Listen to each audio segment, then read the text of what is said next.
Так, могу огороддун ичиндегилер ушундай болуп өстү да. Булар эми баягы сиз билесиз да, местаны алмашып ошол кыйналып калды го дейм.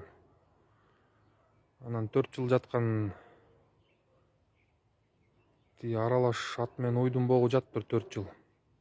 Ошону огородко төккөнбүз быйыл 1 КАМАЗ. Ошонун түйүнө түптөп койдум тамыры үшөсүн деп. Могуларды деле жок болбосун кесип доктурга беремби дейм. Бул эмелер сырттагылар. Баягы иске тартпадым беле. Буларды деле акырын кесип. Көрдүңүзбү, уже түйүн алып койгом. Күн сайын биткеден кесип берип атам.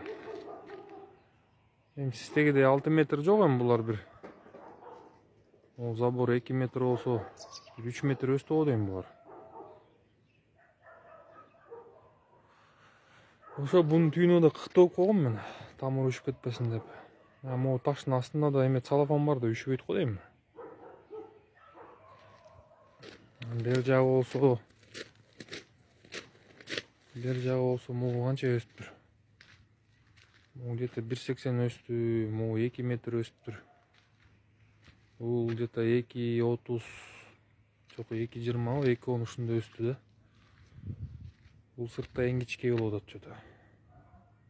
Бул где-то 1 метр өстүптүр.